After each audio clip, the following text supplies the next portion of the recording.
Hello everyone, Dr. Harmon here. Today I'd like to talk about some of the differences between the deep plane facelift and the extended deep plane facelift, which is the technique I employ. It was developed by my fellowship director, Dr. We've been doing facelifts for over 100 years, and the technique has evolved based on our improved understanding of facial anatomy and how the face actually ages.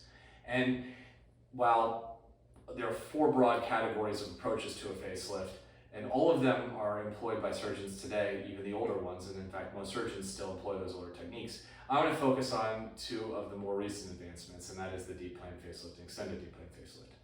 The extended deep plane facelift was developed as an improvement upon the deep plane facelift technique, and this is an important thing to realize about facelift techniques, and that is that they don't come from nowhere. They're based on an evaluation of the strengths and weaknesses of previously developed techniques and an improvement upon those. The deep plane facelift, as developed by Dr. Sam Hamra and published on in the early 90s, so about 30 years ago, was a big improvement upon previous techniques.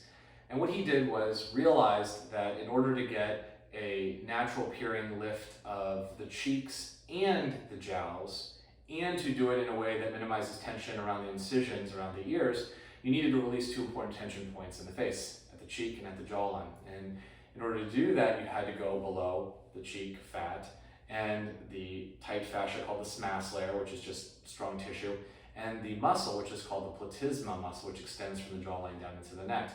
And in doing so, you're able to get access to those tension points, release them completely, and then get a natural appearing lift of the face. For the first time, a cheek lift was achievable, unlike previous techniques, because these tension points were released. It allowed a more natural appearing lift of the jowls and a longer lasting lift of the jowls. And in placing no tension on the incisions around the ear, it reduced the risk of problems healing around the ear. But this technique didn't evolve into an approach that addressed the side of the neck. And that's important because you really need to address the side of the neck in order to maximize the effectiveness of a neck lift from the center. Andrew Giacono, who developed the extended deep plane facelift technique around 15 years ago, he extended that technique, that deep plane facelift technique, into the side of the neck. There is an important tension point in the side of the neck here where that platysma muscle is attached. And in releasing that tension point, you can create what is effectively a hammock lifting of that muscle under the jawline, which enhances the sharpness of the jawline, supports the soft tissue structures below the jawline, and allows some volume to be brought back up to the back of the jawline. And that's an important feature that distinguishes the extended deep plane facelift from the deep plane facelift.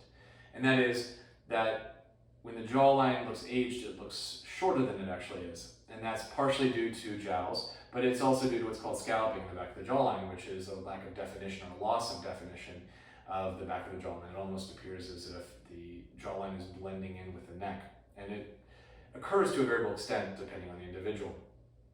So the extended deep plane facelift is simply an improvement upon the deep plane facelift technique.